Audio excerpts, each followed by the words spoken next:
tepat tanggal 12 Rabiul Awal, hari Senin, tahun ke-11 Hijriah, Rasulullah demam. Kemudian datanglah perintah Allah untuk mencabut nyawa beliau. Sampaikan kepada malaikat Jibril, Jibril, kau turun ke muka bumi, cabut rohnya Muhammad dengan catatan, tanya dulu, kalau dia mau laksanakan, kalau tidak mau tunggu sampai dia mau. Turunlah 4 malaikat, Jibril, Israil, Mikail, Israfil. 4 malaikat turun. Ketika sampai di depan pintu Rasulullah, malaikat mengetuk pintu. Assalamualaikum warahmatullahi wabarakatuh ya Rasulullah. Kedengaran jawaban, waalaikumsalam warahmatullahi wabarakatuh. Anak Rasulullah Fatimah membuka pintu. Lalu Fatimah berkata, tidak ada tamu ya Rasulullah. Lalu Nabi menjawab, dia sudah ada di sampingku. Dia adalah malaikat pencabut nyawa. Lalu malaikat pencabut nyawa ini berkata, ya Muhammad, saya diperintah Allah untuk mencabut rohmu hari ini. Kalau kau mau, menurutmu bagaimana? Apa jawaban Nabi? Wahai malaikat, seluruh nabi dan rasul sebelum saya, dari Adam sampai Isa alaihi salam, setelah mereka melaksanakan tugas, mereka pun menghadap kepada Allah. Hari ini aku siap menghadap kepada Allah. Tapi tolong berikan saya berita gembira yang enak di telinga saya sebelum saya menghadap kepada Allah. Jibril maju dan berkata, ya Muhammad, kalau ada dosa dan kesalahanmu, Allah telah mengampuni semua dosa-dosamu. Nabi berkata, alhamdulillah. Apalagi Jibril, ya Muhammad, seluruh malaikat yang pernah Allah ciptakan antri berbaris menunggu harumnya rohmu. Alhamdulillah. Apalagi, ya Muhammad, seluruh nabi dan rasul senior-senior kamu haram masuk surga sebelum engkau lebih dulu masuk surga, meskipun engkau paling junior. Kata Nabi, alhamdulillah. Wahai Jibril, itu kan tentang saya. Saya tidak cemaskan soal diriku. Saya tidak ragu soal diriku. Yang aku cemaskan bagaimana umatku sepeninggalku nanti. Naiklah Jibril bertanya kepada Allah, lalu turun membawa berita gembira. Lalu apa kata Jibril? Ya Muhammad, meskipun engkau sudah tidak di tengah-tengah mereka, meskipun engkau sudah tidak ada di antara umatmu, selama umatmu berpegang kepada Quran dan Sunnah, jangan kau cemas, mereka akan selamat dunia sampai akhirat. Lalu Nabi tersenyum dan berkata, alhamdulillah, berita yang sangat menyenangkan. Laksanakan tugasmu. Jibril mundur ke belakang, malaikat pencabut nyawa maju. Lalu malaikat pencabut nyawa berkata, ya Muhammad, sebenarnya saya tidak mampu melakukan ini, tapi ini perintah Allah yang harus saya laksanakan. Silahkan laksanakan. Mulailah di rohnya Rasulullah meninggalkan badannya, meninggalkan ubun-ubunnya, meninggalkan kepala sampai ke tenggorokan. Sesak dada Rasulullah, keluar biji-biji keringat. Lalu Rasulullah sallallahu alaihi wasallam kemudian menghembuskan napas terakhirnya. Itulah cintanya Rasulullah. Apakah cukup sampai di situ cintanya Nabi kepada umatnya? Tidak. Pun hadis menjelaskan, ketika hari kebangkitan tiba, hari kiamat sudah terjadi, proses kebangkitan dimulai. Manusia yang pertama dibangkitkan dari alam kuburnya, Rasulullah Muhammad sallallahu alaihi wasallam. Allah perintahkan kepada malaikat Jibril, Jibril, kau cari makamnya Rasulullah, bangkitkan dia. Dibangkitkanlah. Dengan izin Allah Jibril mencari, tentu agak susah. Dengan izin Allah, makam Rasulullah menimbulkan asap. Lalu naiklah jasad Rasulullah. Dan jasadnya Rasulullah sama ketika beliau hidup. Bodi Rasulullah, badan Rasulullah dijamin oleh Allah, cacing dan tanah haram merusak tubuh Rasulullah. Seperti ketika hidupnya. Beliau bangkit, dia gosok matanya, begitu buka ada Jibril di depannya. Dan beliau berkata, ya Jibril, hari apa ini? Jibril menjawab, ya Muhammad, ini adalah hari kebangkitan seperti yang Allah pernah janjikan kepadamu. Tuan-tuan yang saya hormati, siapa yang dicari Rasulullah pada hari itu? Apakah beliau mencari bapaknya? Tidak. Beliau tidak pernah melihat wajah bapaknya, tapi tidak berkata, mana bapakku? Apakah beliau mencari ibunya yang hanya 2 tahun bersamanya? Tidak. Apakah beliau mencari Khadijah, istrinya yang paling dicintai? Tidak. Apa kata Rasulullah? Ya Jibril, kalau ini hari kebangkitan, aina ummati? Mana umatku? Mana rakyatku? Begitulah cintanya Rasulullah kepada kita. Saudaraku, Nabi menyebut umat Islam yang bertemu dengan mereka, yang bertemu dengan Rasulullah, hidup dengan sesama Rasulullah, beliau menyebutnya sahabat. Tapi Nabi pernah bersabda, aku rindu kepada saudaraku. Nabi bertanya, siapa di antara umat, siapa di antara hamba Allah yang paling menakjubkan imannya? Siapa di antara hamba Allah yang paling menakjubkan imannya? Kata sahabat, para malaikat. Kata Nabi, bukan. Bagaimana mereka tidak beriman dan beriman kepada Allah dan saya? Mereka menerima wahyu. Mereka ketemu dengan Allah. Mereka bisa komunikasi langsung dengan Allah. Ya wajar kalau mereka beriman kepada Allah dan Rasulnya. Lalu sahabat berkata, Anda para Nabi ya Rasul. Kata Nabi, bukan. Bagaimana kami tidak beriman kepada Allah? Kami menerima wahyu. Kami ketemu langsung dengan Jibril. Wajar beriman. Kalau begitu kami inilah sahabatmu ya Rasul.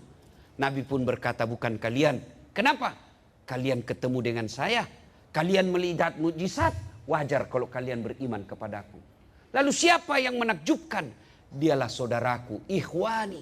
Dialah saudaraku. Siapa? Yang mereka beriman kepada aku. Walaupun hanya membaca buku. Yang mereka beriman kepada aku. Walaupun mereka hanya mendengar dari guru-guru mereka. Tapi mereka taat melaksanakan sunnah-sunnahku. Kitalah ini yang hadir di tempat ini. Mereka yang hidup sesama Nabi, Nabi menyebutnya sahabat. Tapi kita yang hanya mendengar kisah kehidupan Rasulullah, Nabi memanggil kita ikhwani, saudaraku. Maka ibu bapak, saudara-saudara sekalian, kalau Rasul mencintai kita dari hidup sampai akhir hayatnya, maka aneh tentunya kalau kita tidak cinta kepada Rasulullah. Nah sekarang, bagaimana cara mencintai Rasulullah? Satu, mencintai Rasulullah dengan majak menyebut namanya. Bagaimana cara menyebut namanya? Dengan cara bersalawat kepada Rasulullah Muhammad sallallahu alaihi wasallam. Tapi bersahadat saudaraku, ada adab dan etikanya. Ayat yang saya bacakan tadi awal ceramah, innallaha wa malaikatahu, Allah dan para malaikatnya. Allah perintah solat, Allah tidak solat. Allah perintah haji, Allah tidak menunaikan ibadah haji. Allah perintah puasa, Allah pun tidak menunaikan ibadah puasa. Tapi ketika Allah perintahkan kita bersalawat, innallaha wa malaikatahu, Allah dan para malaikatnya memuji dan bersalawat kepada Rasulullah Muhammad sallallahu alaihi wasallam. Maka Allah katakan, ya wahai orang-orang yang beriman, sallu alaihi wa sallimu taslima. Bersalawatlah kalian kepada Rasulullah dengan sebaik-baik salawat. Bukanlah sebaik-baik salawat Anda bersalawat sambil merokok. Sallallahu alaihi sallallahu. Bukanlah itu bersalawat dengan adab. Bukanlah bersalawat dengan berkhidmat kepada Nabi. Anda salawat sambil siaran langsung. Sallallahu Muhammad sallallahu. Kalau cinta kepada Rasul, perbanyak bersalawat. Saudaraku, kalau Anda punya tekanan pekerjaan, coba panggil kekasih Allah.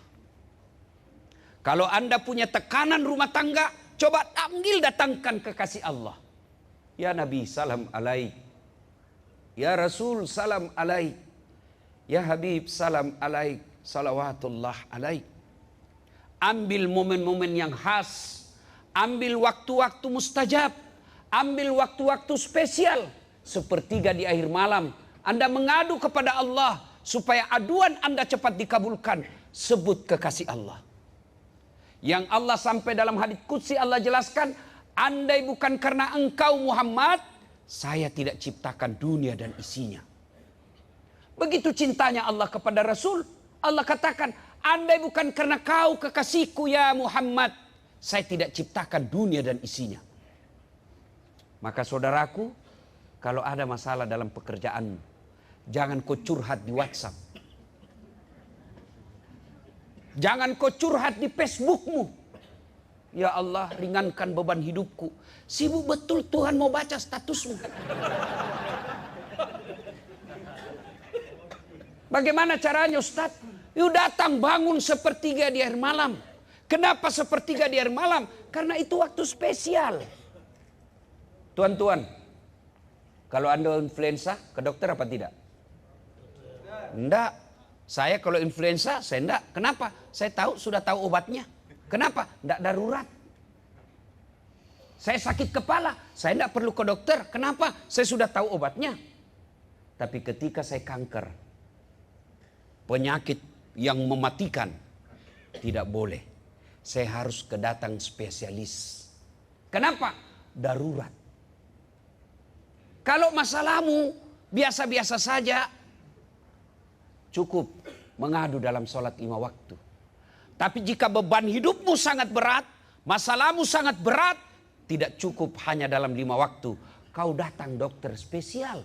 Kau datang waktu-waktu spesial. Apa waktu spesial? Sepertiga di akhir malam. Kenapa nonton bola kita bangkit? Baru gagal juga kita masuk Piala Dunia. Iya. Sepak bola kita mampu bangun di gini hari. Mau nonton film kesenangan kita ngantri. Lalu kenapa ketika mau ketemu Allah kita tidak punya waktu spesial? Bangun sepertiga di akhir malam. Wa minal laili fatahajjat bihi. Bangunlah engkau sepertiga di akhir malam. Salat tahajud. Tatajafa junubuhum anil madaji yad'una rabbahum. Ila akhir ayat. Tanda orang-orang yang ingin mendapat kasih sayangku, mereka jauh perutnya dari tempat tidurnya di malam hari. Untuk apa? Mereka mengadu kepada Allah. Maka ibu-ibu, kalau ada suami macam-macam, tak perlu kau periksa HP-nya. Kau periksa HP-nya, dia kasih kau HP, ternyata ada HP-nya yang disembunyi satu. Kenapa kau tahu Ustaz? Saya pelakunya.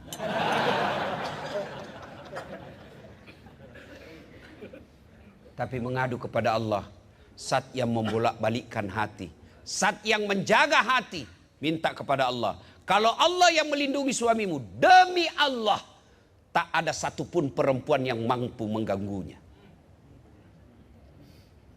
Minta kepada Allah. Saudara-saudaraku, perkara pekerja di sini, ada beban pekerjaan yang sangat berat. Kau bangun mengadu kepada Allah. Dan saudaraku, kalau ada masalah jangan terlalu risau. Karena tidak ada orang yang tidak ada masalahnya. Mana ada manusia yang tidak ada masalahnya. Ini depan saya ini saya lihat nih Pak. Muka-muka penuh masalah semua Pak. Iya toh. Ini pegang ini rumus kehidupan saya. Ini kalau Bapak pegang insya Allah masalah tidak jadi masalah. Pegang rumus ini. Pak, Bu, masalah di dunia itu hanya 2. 1, masalah yang tidak bisa diselesaikan. 2, masalah yang bisa diselesaikan. Masalah yang tidak bisa diselesaikan, ndak usah kau pikir. Kenapa? Biar kau pikir ndak selesai juga. Yang kedua, masalah yang bisa diselesaikan. Masalah yang bisa diselesaikan, ndak usah kau risau. Kenapa? Pasti selesai. Iya toh? Kalau ini kau pegang rumus hidup, ndak ada masalah Pak. Iya kan? Tapi ketika ada masalahmu yang berat, kau ngadu kepada Allah. Minta pertolongan kepada Allah. Dan hebatnya Allah Pak, kalau berjanji pasti dikabulkan. Kalau mengancam belum tentu.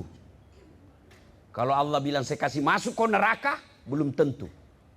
bisa jadi Allah memberikan ampunan. Tapi kalau janji Allah, pasti Allah tunaikan. Apa janji Allah soal permohonan? Ud'uni astajib lakum. Berdoa kau kepadaku, pasti saya kabulkan. Minta kepada Allah. Coba, enggak usah jawab saya Pak ya. Jawab dalam hati masing-masing. Ketika Bapak menghadapi himpitan hidup dalam hidup ini, ada masalah, pernah enggak Bapak amalkan ini? Bangun sholat hajat, menyebut Nabi sebanyak-banyaknya, mengadukan nasib kita kepada Allah. Kira-kira pernah Pak?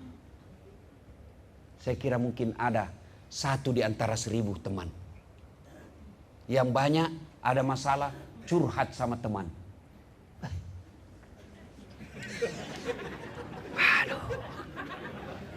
Waduh. Kenapa kita kerja kayak robot? Dan istirahat, pret. Saudaraku, yang kerja di sini bersyukur Pak. Gajimu paling rendah 6 juta. Nih. Kau tengok nama saya itu. Oh, saya nggak ada gelarnya.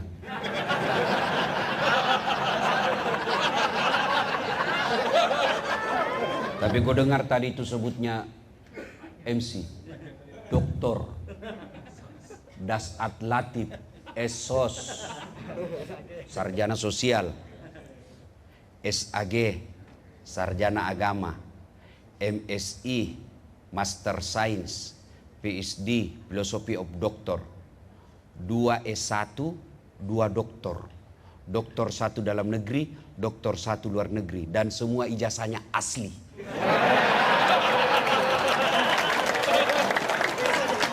Nggak ada hubungannya yang ribut di medsos ini. Iya kan? Bos, 5 saya punya ijazah, tingkat sarjana sampai doktor. Saya sudah mengajar di Unhas sudah lebih 17 tahun sebagai ASN. Sama kita pekerja Pak. Cuma Bapak pekerja Epson, saya pengguna Epson. Iya, tapi berapa gajiku Pak? Wallah, tidak cukup 5 juta. Keterlaluan kalau Bapak belum bersyukur. Tuh, dikasih seragam. Iya kan? Alhamdulillah, kasih makan. Dan bukan makanan 10.000 Pak. Bukan MBG Pak.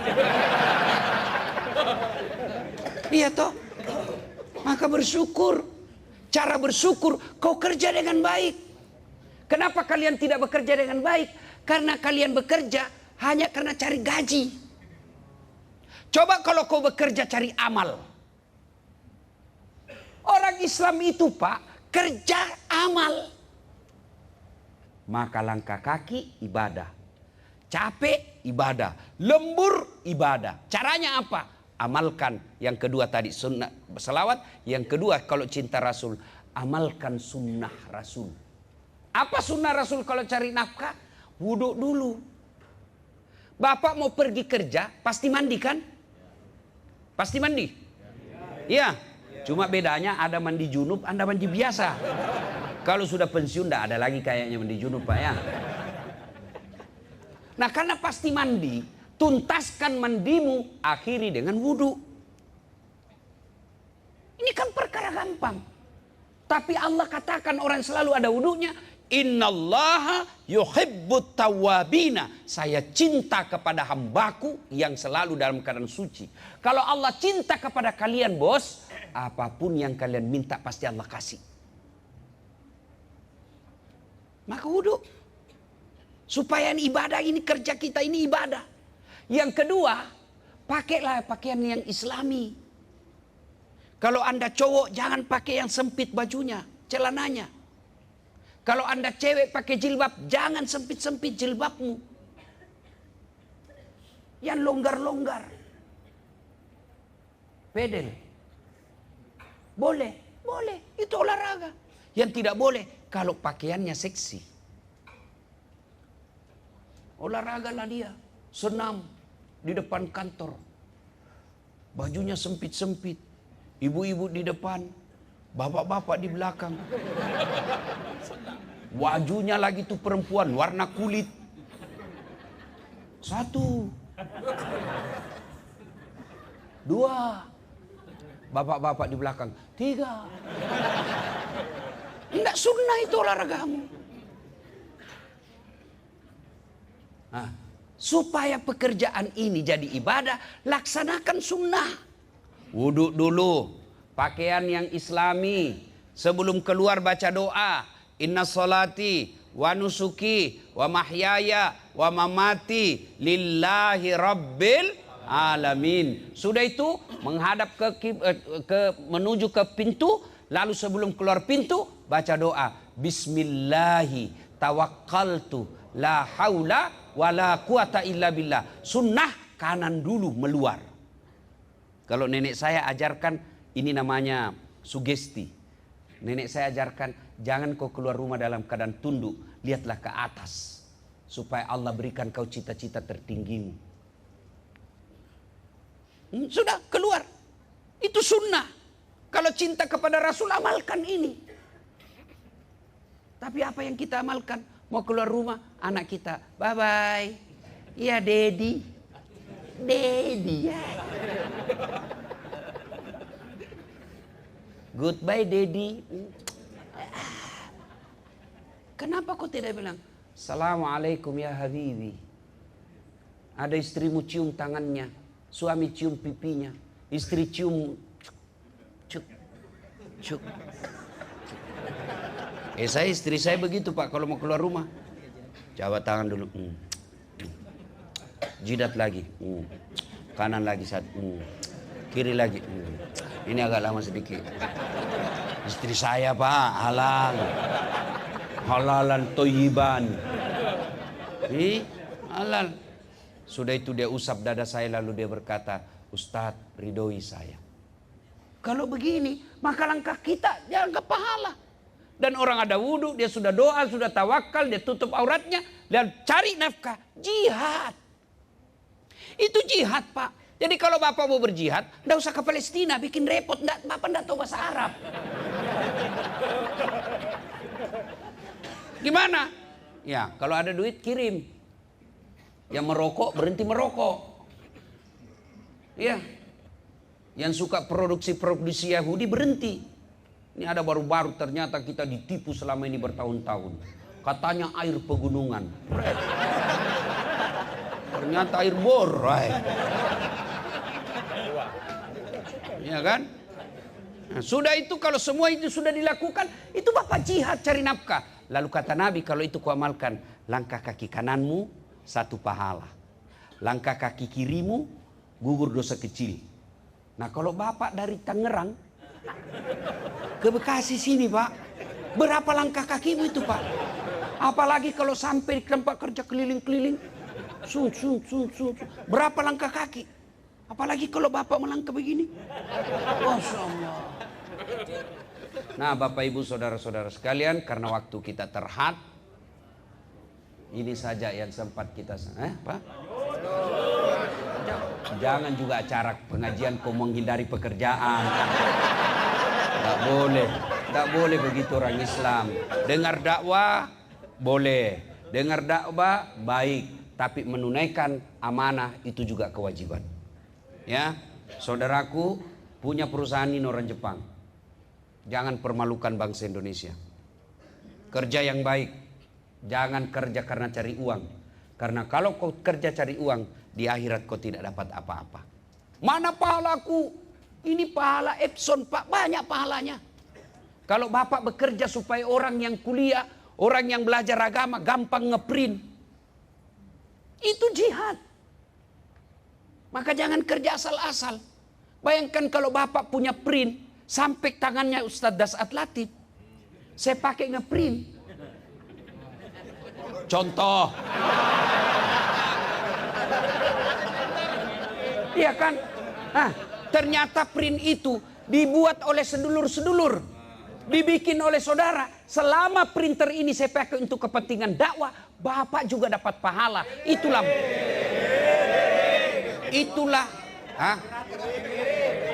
Itulah makna dari pastabikul khairat.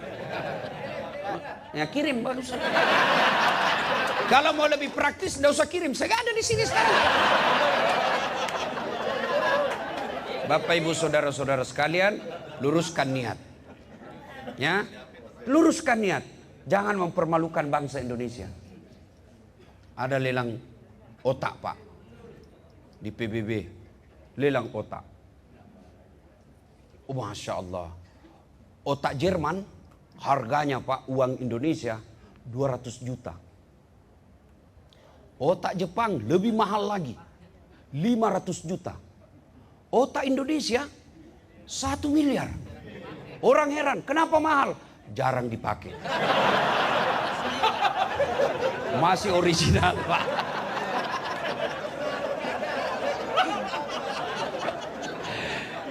Bapak, Ibu, saudara-saudara sekalian, terima kasih undangannya. Saya berharap masih diundang juga di tempat ini. Insya Allah. Mudah-mudahan pekerjaan kita jadi amal. Anak-anak kita jadi soleh dan soleha. Istri kita menjadi istri yang taat kepada agama dan taat kepada suami. Lebih dan kurangnya mohon dimaafkan. Dari mana datangnya cinta? Tunggu dulu. Bilang cakep. Dari mana datangnya cinta? Dari Facebook turun ke WA. Dari mana datangnya kecewa? Setelah ketemu ternyata berbeda. Terima kasih. Usikum wa nafsi bitaqwallah. Fastabiqul khairat. Assalamualaikum warahmatullahi wabarakatuh.